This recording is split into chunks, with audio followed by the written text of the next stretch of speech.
to Talking Tech, a podcast all about technology.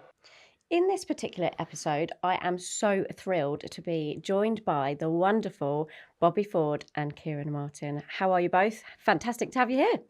Doing really well. Thank you for having us, Catherine. Yeah, exactly. Extraordinarily fortunate to be here, so thank you. Absolutely. No, pleasure to have you both here. So I'm a little bit torn because obviously you both have incredible backgrounds, but what I'm going to do is I'm actually going to start with yourself, Bobby, because you're closer to me. Okay. But right I'm going to answer. talk. Gives you a little bit of time to kind of prep. But no, what I would love to do is I know that we're predominantly here to talk about Doppel, but I would really like for all the audience to hear about, your incredible backgrounds, your experience, and ask you a few questions about obviously the industry and so on as well. So firstly, and do you know what, I've had to cut this down a little bit because to fit both of your career backgrounds and your experience on one piece of paper was really difficult. But And I know that's supposed to be like a compliment, but Yeah. but I think what it really does is it exposes how old we are. Yeah, exactly. Yeah. I know sometimes you think, oh gosh, it's but no, I mean it's Experienced. incredible. Exactly. Very experienced. I mean, you have almost 3 decades of experience, and again, hopefully that doesn't make you sound old, but 3 decades of That's experience, okay, including the last 14 years as a CISO. You have protected some of the world's most complex and operationally intensive enterprises, and I understand that your career began right back in the military as a founding member of the Pentagon Computer Incident Response. That was a bit of a mouthful there. Yeah. Incident Response Team. Yeah, we called it PINCERT. Yeah. PINCERT. Which again, I mean, is just fascinating in itself. Not only that, obviously, you've built and led cybersecurity programs in the aerospace and defense industry. You were the first CISO Excelis, as well as obviously the Abbott Labs, and also Hewlett Packard and Unilever, more importantly as well. So, my biggest question to you: how did you start your journey?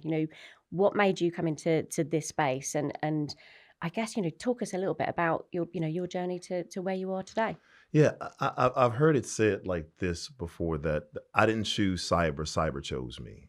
Yeah. And what I mean by that is when I first enlisted in the U.S. Army, I did so because I needed a way to go to college. Like I grew up, my parents loved me, of course, but we really couldn't afford to send me to school. And so I needed a way to pay for college. And so the way I decided that I could pay for college was enlist in the U.S. Army and then get an education. So I enlisted in the U.S. Army. And when I did, I got stationed in Korea and got my first duty assignment. And I enlisted to be a software programmer, so a coder. But when I got to Korea, we had enough coders. So they decided to give me the job that no one else wanted. And that was scanning floppy disk and putting classification stickers on hard drives. And that was like the genesis. That was like the beginning of information assurance. And so that's how I got introduced to cybersecurity. And I've been in it ever since. And so from Korea to the Pentagon, and then, got out of the military and stayed in cybersecurity. And like I said, I talk about it all the time. I'm extraordinarily appreciative of the opportunity to be in the field early on. And I've seen it mature. And I've seen it go from a back office function to a boardroom discussion to now doing incredible things like I do, leading strategy and experience at a phenomenal organization. Yeah, that's incredible. And if you had, I guess, learning everything that you've learned today and, the journey that you've been on, is there something that you would say to your 18-year-old self, or good or bad? Is there something that you would kind of go back and say, do you know what? You need to listen to this. Yeah, so I appreciate that question. Don't go into cybersecurity. No, I definitely wouldn't say that. If I had to give my 18-year-old self some advice, I think it would be make sure you're appreciating every day and every opportunity. It took me a while to get to that point in my career where the good, the bad, the ups, the downs, where you just truly appreciate it all and learn from it. Yeah, and it's changed so much, I think, as well. From both of your point of view, the way that we've seen technology emerge over, even just the last sort of 5 to 10 years is dramatic. So I think it'd be interesting to see 18-year-olds now obviously coming into the industry and see obviously where technology, I guess, goes into the future as well. But thank you so much for that. more importantly, where do you see yourself in the future? You know, the next, say, 3-5 years, maybe yourself or maybe Doppel, you know, where do you kind of see that going in the next sort of short-term future? So I know we're going to talk about generative AI and we're going to talk about emerging technology. I think it would be sort of foolish of me to try to predict what's going to happen in the next 3 years. Because if you had told me 2 years ago we'd be living in the world that we're living in now, I'd be like, there's absolutely no way. I'm excited.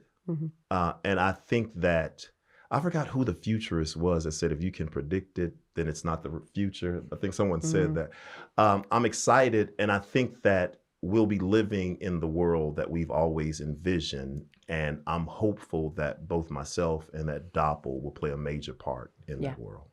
Absolutely. No, and it's true. You know, I think it's very difficult to kind of say, look, in 3 years' time, I want to do this, and you can go off in a completely different path. So, no, I completely understand that, and I would love to spend so much more time going through obviously your background and your journey and so on. But I also want to obviously talk to yourself, Kieran, about your incredible background as well. Again, there's a lot to put on a piece of paper. But some of it's true. Hopefully it is. You obviously are the founder of the UK's National Cybersecurity Centre, and you also served as its first CEO. Yep. I almost feel like this is kind of like a life, you know, I'm going to read you your life. Big red book, like that old TV show that Bobby wouldn't have seen growing up in the US. You hold the position of Professor of Practice at Oxford University's Blavatnik School of Government. You are a leading global authority on cybersecurity, and you're also a fellow at Hertford College. It also doesn't stop there, it continues. That's fine. You know, what more can I say? 23-year-old veteran of the UK government. You've worked directly with 5 prime ministers, a variety of senior ministers, as well as 3 political parties. And you've held senior positions at HM Treasury and Cabinet Office, as well as GCHQ.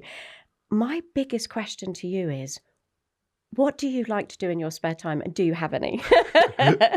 More importantly, go to the airport. I don't have a great deal of spare time. Because I travel a lot, I took up running because it's a good way of seeing places, and all you need to bring is some trainers. And most places have a river, so you just go, where's the river? You just run along it, or a coastline. So I love running. It's very, very good. Yeah. I wish I had a little bit more spare time, but people like Bobby, they're not very keen on that. But I mean, and thank you for that. Obviously, I know, you know, you have been super, super busy, but very much like Bobby, you know, talk to me about your journey. You know, where did you kind of start? Was it something that I know most people do kind of fall into it, don't they, because of a particular path, but how did you start? Was it something you wanted to go into, and how did you kind of end up in where you are today? Oh, it was even more accidental than Bobby, my good friend Bobby. So what's the saying about greatness? You can apply it to cyber. You know, some people are born cyber, some people have cyber thrust upon them. And I almost literally true. So in my early part of my civil service, my government career here in the UK, it was sort of anchored around tricky national security, constitutional and legal problems. Yeah. I did a lot of work with MI5 and MI6 on really difficult issues of law and ethics around the post 9/11, post 7/7 world. So I got to know the intelligence services. I got all my security clearances. And then I stepped away from that for a while. And then a man called Edward Snowden rather dumped a lot of data, caused a huge crisis in the so-called Five Eyes Alliance, the Americans, ourselves, Canadians, the Australians and New Zealanders. And GCHQ came calling and said, will you come and help? And I said, well, okay, I'd love to. Great organization. This is a moment of peril. I said, but I've been through a lot of governmental crises. This will be won or lost in 6 months. What am I going to do then? Because it's a big move. It's very different. I said, well, you can maybe think about running our cybersecurity business. I then proceeded to argue against my own appointment on the grounds that I was not expert in the field. They said correctly, as it turned out, happily, there is an absolutely brilliant technical and operational team there. But what was happening was cybersecurity. Bobby's story about his early military days is really interesting. The origins of cybersecurity are essentially military and intelligence because the state had secrets and you had to protect them. But nobody else had digital capabilities, so you didn't have anything to protect. Mm-hmm. But we were moving into the world. We were well into it by 2013 when I joined, but government as ever is a bit slow to catch up. And so everybody needed information security. Everybody needed digital security, or what we call cybersecurity. And how do you move that expertise out of a classified agency that works in secret, does essentially what it likes because it just gets to identify the main problems, focuses on the top end problems. How do you keep MI6's global agent network secure when they're communicating, and its officers are reporting back from really difficult operating environments? That's kind of a different type of cybersecurity from you and me paying customers or suppliers safely, us protecting our data, us keeping a retailer going and so forth. And that was the challenge. So cybersecurity became a much broader field, much more welcoming of people like me, and I learned a ton about it with great people, and it changed my life, and I became really passionate about it, and I'm still here. Wow, no, that's and similar question that obviously I asked Bobby as well. Is there anything that you would say, right back to your 18-year-old self? Is there something that you'd kind of say, I wish I'd known that, or I wish, I don't know, perhaps maybe I'd taken a different route? Take a few more risks. I'm very cautious early on, and it's a sort of differently shaded way of saying the same thing as Bobby about appreciating things. Yeah. You're going to have some pretty tough times. We both work in a profession which, being of a similar vintage, aging vintage, we both work in a profession that didn't exist when we were at high school, as you would call high school. I'm being respectful of our American visitor. We would call secondary school. We were in secondary level education. Cybersecurity did not exist as a profession, and here we are. So be open to risks and take them a bit early because they can pay off. You will have setbacks, but again, don't do things just for the sake of, it might be a building block of the future, because you get to our age and you look back and you don't relish the fact that you spent 3 or 5 years doing something you hated because you thought it might build something for the future. Because if you're not enjoying it, it probably won't build anything for the future either. Yeah, no, I totally agree with that. And I think sometimes it's taking that jump, isn't it? Rather than kind of thinking, well, do I, don't I? It's actually going full pelt. And very similar again to Bobby, where do you see yourself or Doppel or, things in the next sort of 3 to 5 years? I think there's a real opportunity now. Like Bobby, I can't predict the world. I'm not going to make a fool of myself, given that the internet never forgets, and this will be on the internet. So I don't want somebody coming up to me in 3 and 5 years' time and saying, well, that was a load of nonsense. But what I think is a sense of history is important, and the digital world's been around long enough to have at least some first drafts of history. And a generation ago, we forgot security and we didn't incentivize it. I think whatever transformative changes are coming, and clearly they're coming at us thick and fast, there's an opportunity to actually rectify that mistake and just secure the next round of tech. And if we don't do that, then that is an historic mistake, and we are betraying the next generation of 18-year-olds and people yet to arrive in the world, because there's some, the more you double down on tech, the more existential it becomes, and the greater the risks as well as the opportunities. But we have an opportunity to fix it because we haven't deployed half of it yet. So let's go get about doing it. Yeah. That's genuinely where I think a company like Doppel comes in. It's kind of what it's trying to do. Absolutely. No. You know what Kieran's response made me? It made me ask what Warren Berger calls the more beautiful question. And I absolutely agree that we have an opportunity. And so I think the more beautiful question that I want us to think about as cybersecurity professional is, will we?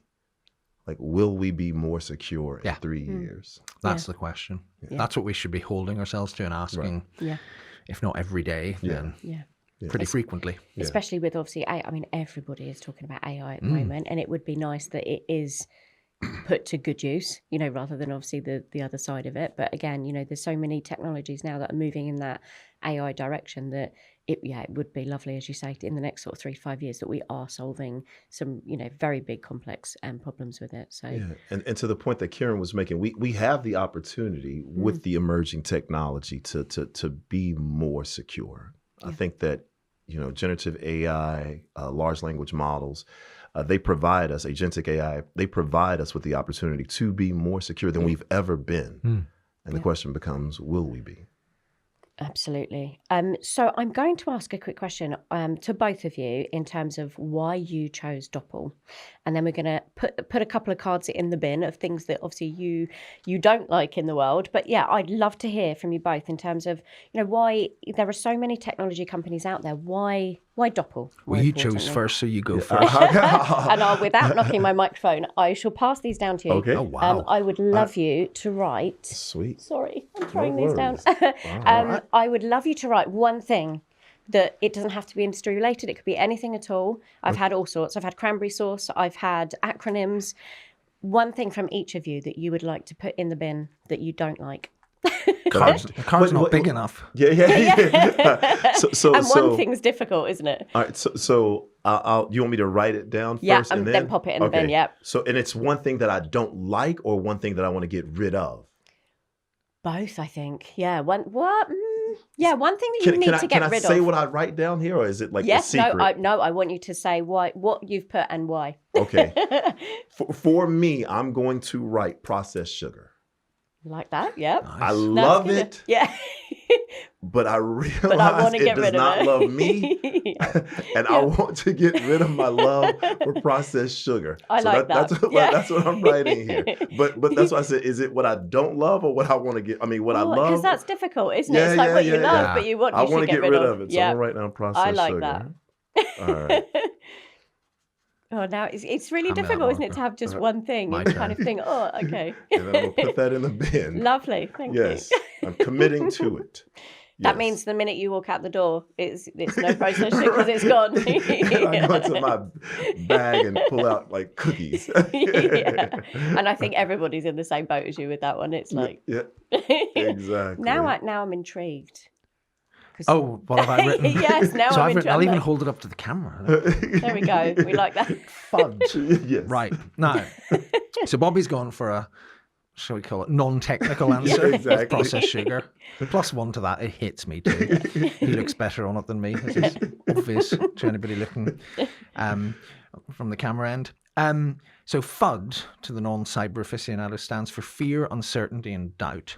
And it's an industry term, or a term that's been knocking around the community for years, about sort of overhyping terror in cyber. We're all going to die. There's going to be cyber Armageddons. AI killer robots are going to kill us all, and so forth. And it's really harmful. Why? A couple of things. One is it means you focus on the wrong problems. If you look back at classic cybersecurity, pre-AI cybersecurity, all sorts of problems, massive data losses, factories not being able to produce cars as we had in this country last year and so forth. But you haven't had toppling skyscrapers or planes falling out of the sky and so forth as per the Hollywood movie. So you tackle the wrong problem. And also when you think about some sort of global catastrophe and you warn people about that, they think, a bit like, again, people of our vintage, we knew that there was nothing we could do to stop nuclear Armageddon in the 1980s. We just hoped it wouldn't happen. But we thought, well, there's no activity we can take that will make this any better. FUD engenders that same emotion in cyber. It means, well, this problem's out of my hands. It's just for big power brokers, governments, big tech companies. And to some extent, that's true, but it's something that everybody can and should be aware of. So the reason I want to put it in the bin right now, this is again one of the reasons I like Doppel, is that we've done a great job over the years in getting rid of a lot of FUD in cyber, but some of the AI hype is bringing it back. Yeah, absolutely. We get all this stuff, killer robots, everything. People are going to sit at home and launch nuclear weapons using code that they downloaded off an LLM in 5 minutes. No, they're not. Okay, but they are going to do much more high volume, high sophistication. Yeah. Phishing emails. They're going to generate really deceptive imagery that could incite and ignite all sorts of things. So if we get rid of the FUD and get rid of the sensationalism, we can actually focus on the real problem. So I'm going to put FUD in the bin. Shall I walk around Amazing, here? yeah, thank you. Pass it down and put it in the bin. By putting it in the bin for me, I take that as implicit endorsement of my view. It absolutely is. And I think that if you go back to when Kieran and I first met, back when he was the CEO of the NCSC and I was a CISO at Unilever, I think we bonded over that we both had this appreciation for doing the basics right. I would always tell people, don't talk to me about sophisticated attacks or sophisticated solutions and we're not patching. Let's patch. And that was one of two reasons I think I remember the relationship very fondly. The other was that Bobby came to me, and I think almost, I hope you don't mind me telling this story, but almost understated his company's strategic significance. So it's not the national grid. The lights aren't going to go off.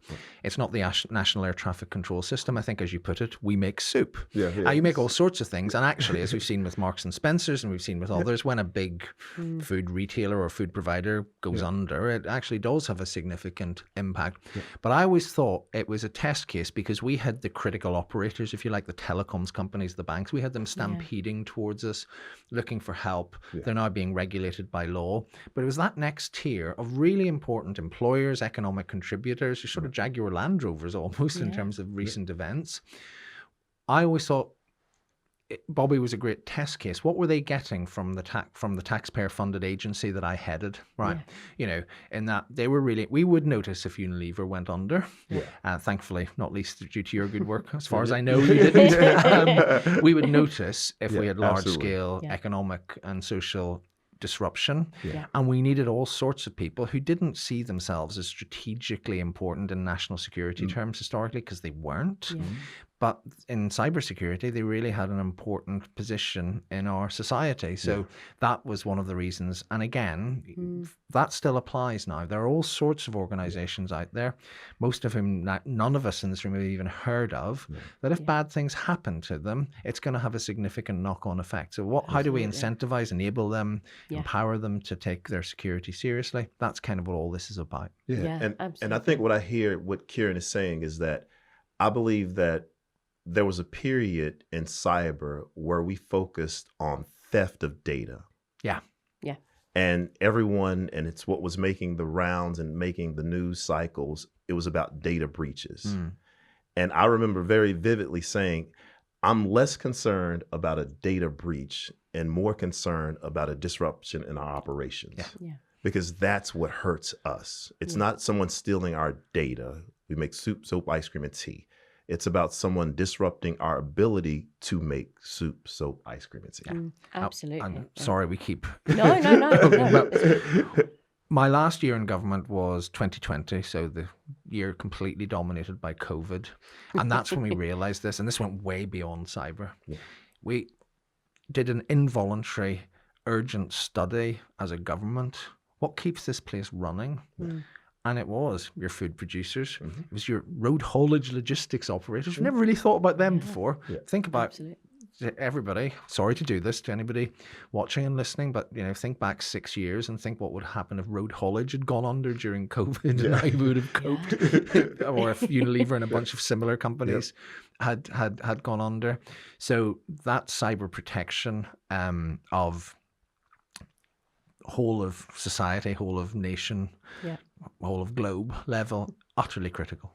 Yeah, absolutely. And that, I suppose that does bring me on to my next question, because it was, obviously you both have such a broad background and experience, but what attracted you to Doppel? What was it about that organization? Because there's lots of tech organizations out there. What was it about Doppel for both of you? And to be fair, that was your original question. That's all right. We end up there. So I'll answer both your original question and your next question, which is the same. What attracted me to Doppel, because Doppel for me is a shift in my career. It's a pivot. Before I was a chief information security officer, now I'm a chief strategy and experience officer. And so why did I decide to come to Doppel with this pivot in my career? First, I'll make it personal, and then I'll talk about sort of the more like the bigger, the broader, the higher level answer. So on a personal level, I had done the CISO thing. And I wanted a new challenge. So that's the personal thing. And so then why a new challenge with Doppel? It's because as a CISO, I always remember struggling with social engineering attacks and always approaching social engineering attacks with point solutions. So I would have something for the web. I would have something else for email. I would have something else for the help desk. I would have something else for SMS, and always had these various point solutions. And which made me sort of like when I discovered Doppel, when Doppel discovered me, I had never thought about social engineering attacks as a category. Yeah. And as a result, I had never thought about it as a single unified platform solution. Yeah. And so the reason why I was excited to join Doppel and to run strategy here is because I think that social engineering attacks remain the biggest threat to cyber resilience, and organizations need a single unified platform to address it. And that's what Doppel does. So that's why I'm here. And for me, again, I'll do the personal and professional. So the personal, I suppose middle-aged men are supposed to be here, satirizing each other and so forth. But genuinely, my friend Bobby was the main initial reason why I was tempted by the offer that I've just now accepted and begun as an advisor at Doppel, in addition to my university and other work. As somebody I knew I could work with, somebody I thought had real drive, vision, was great fun, as hopefully is evident. Well, I'm enjoying myself. I don't know about you guys, but anyway, so it was personal. The professional point is goes back to why FUD is in the bin. It's fixing some things that really matter. So even though it's Doppel AI and it's about AI generated false imagery and social engineering and so forth, and countering that, it's actually tackling a problem that I've been obsessed with for years. So I go back to those days when I'm learning cybersecurity from a senior government position, which is a pretty old experience. And you have all the shibboleths about don't click on links and spot all these emails. Yeah. And my experts tell me, and we did so much work in this is nuts, okay? You have busy, stressed, often underpaid people in healthcare and crucial services, and you're saying to them, in addition to caring for very sick patients in an emergency, we want you to go back to your desk and hover over your inbox and look to see whether you trust this image, and maybe you should click on it, etc., etc. And AI, and you just can't do it. You cannot train your way out of the problem. And in every other form of security, automobile security is a famous example. We said, look, you have to fix the damned cars. You can't just leave everything to the poor driver, and you have to incentivize and regulate them and so forth. But you have to fix them.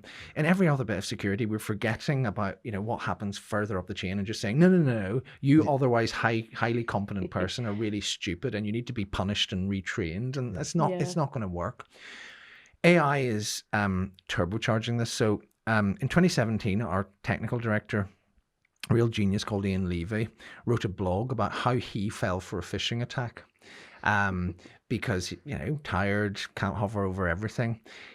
Last year, I was out in your place in the US, and somebody showed me a demo. They said, how'd you get here? I said, British Airways.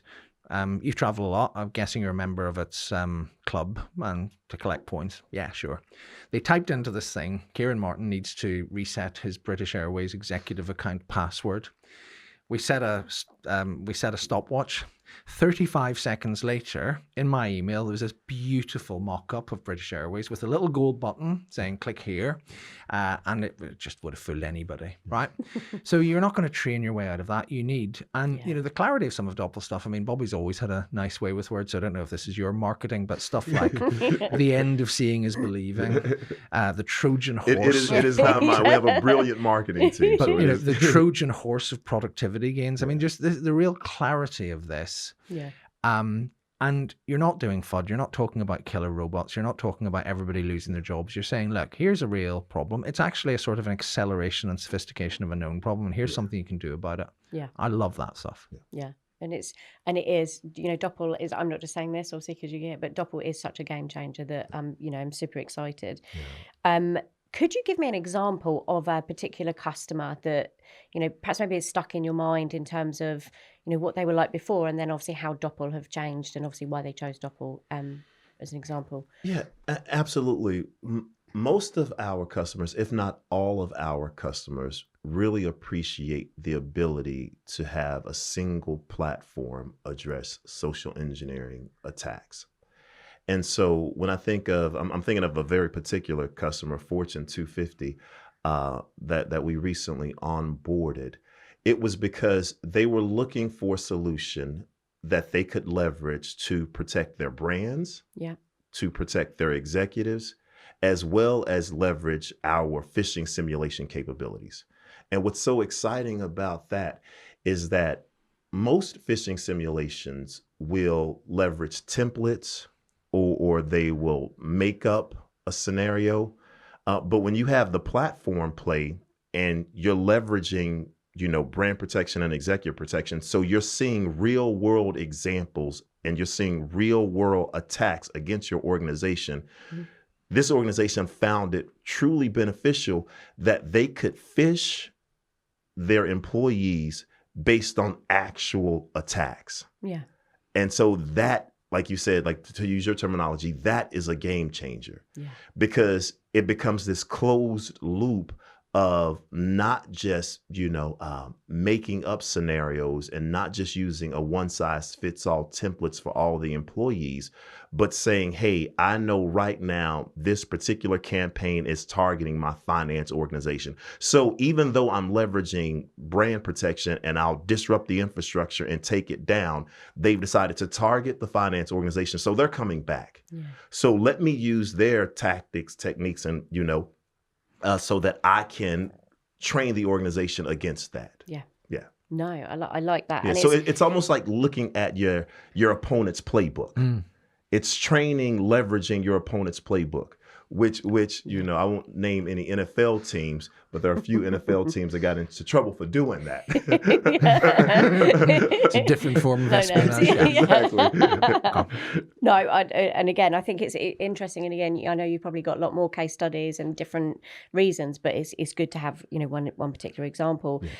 So tell me why legacy vendors fail at defending emerging channels. And I think you've kind of touched on it, a couple of times previously. But why is that kind of important from an emerging channels perspective? I don't know, Kieran, did you want to take that No, one? you go. Okay. So the reason why legacy vendors is because they either provide a point solution. Mm-hmm. That's the first reason, or they're not leveraging generative AI. When you ask the question like, why Doppel, why now? For me, I think that we're living in this sort of before after period, where if you go back to the, mid 2000s, we saw that there were organizations that were online before cloud computing and then organizations that came online after cloud computing. Yeah. And the organizations that were, around before cloud computing had to do a lot to keep up with the organizations that were born in the cloud. Yeah. And for the most part, especially if you look at cybersecurity, for the most part, the organizations that came online after cloud computing ate the lunch of the organizations that were on board before, that were around before cloud computing. I think that what we're witnessing now with generative AI is a completely different shift, in that there are organizations that were around before the use of generative AI, and then organizations that came on board after the general use of generative AI. And so as a result of that, if you're a legacy vendor and you're not leveraging generative AI, or you're going through some type of AI transformation, it's going to be hard to defend against AI attacks, because it takes AI defenses to defend against AI attacks. Yeah. Absolutely. Yeah. And so that's why legacy vendors, I think, struggle. This is quite a complicated space operationally, but conceptually, some of it's quite simple. Mm-hmm. So if you take something, just to build on Bobby's example from Doppel, but a different part of the modern world that's nothing to do with Doppel. So the cybersecurity industry has long had a big set of work around something called vulnerability scanning, right? So you look and you research and you think, right, where's the weaknesses? Who hasn't patched? Who hasn't done this? Who hasn't done that? And that's what the attackers do. And what the defenders do is, where are the unknown vulnerabilities? Where can we find bits of iOS or Android code or whatever it is that we all use? And they go and they research it and they disclose it and it gets fixed. And it's a cat and mouse race. Yeah. In AI, what are they doing? What are the attackers doing? They are presumably doing automated scanning for vulnerabilities at a speed and scale that the traditional attacker can't. So likewise, and this is a good news story, in the week where there was a really scary report about the use of Claude, the Anthropic release, saying Claude can do all this high-speed, low-cost espionage hacking, Google came out and said, we've discovered 20 vulnerabilities, 6 of them critical, using generative AI that no researcher would ever have found, because it's just too complicated, too buried deep. So that's another example. This whole thing is, right, the AI, the generative AI, is a bunch of code and engineering and maths. It doesn't have any morals. It doesn't have any values. It doesn't have a soul. It's who's using it and how they're using it. And if you can do what Bobby's doing, think like the attacker, but think like the attacker to get ahead of them, or at least to keep up with them, then you at least draw or tie, as you would say, or you win. Yeah.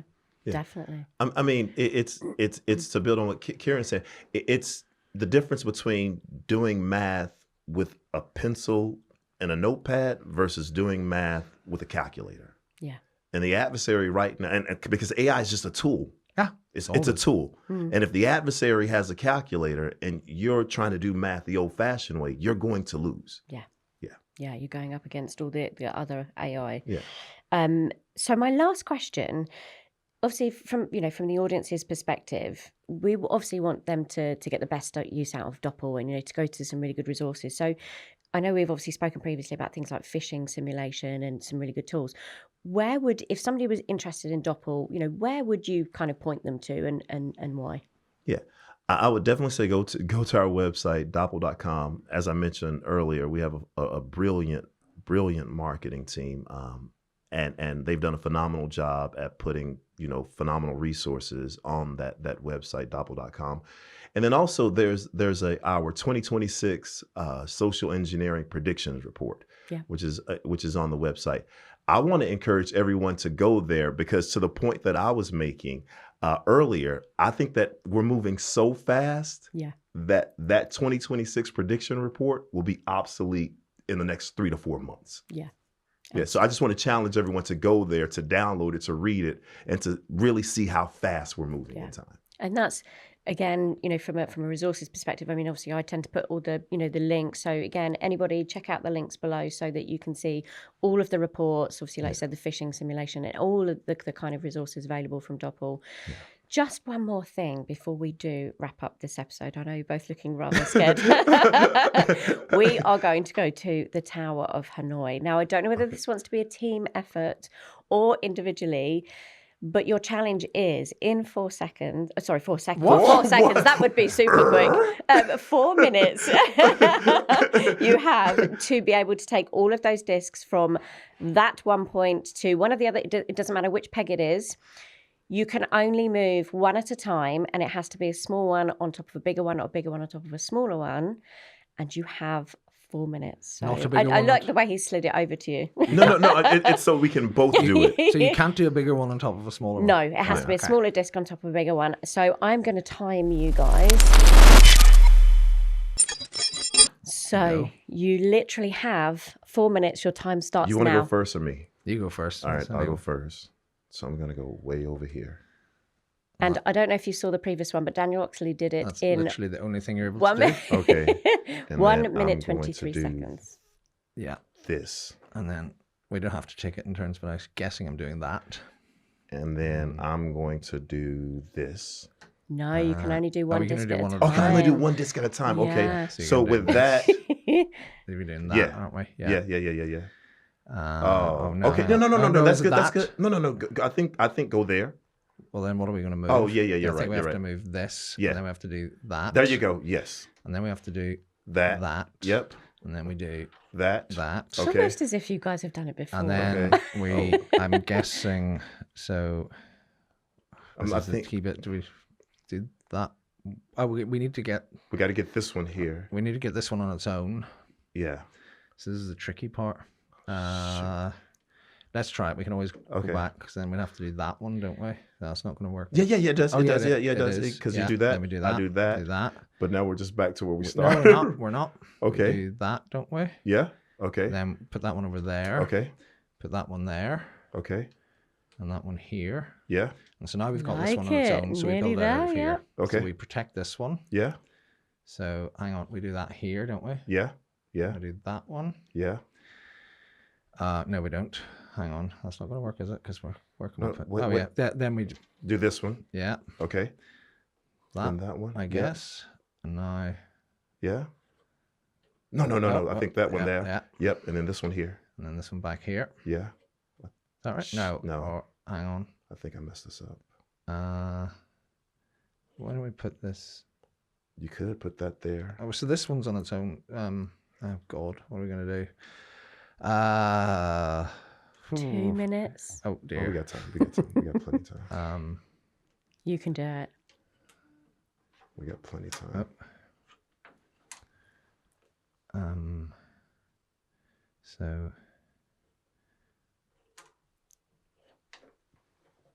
this is the second biggest, isn't it? Yeah. So So you it's can go here. there. Yep. I keep forgetting my logical orders here, Bobby. I know. That's what I'm trying to just provide think more this is- support. This was unnecessary. Oh, hang on. I You completely messed got it it up. for sure. No.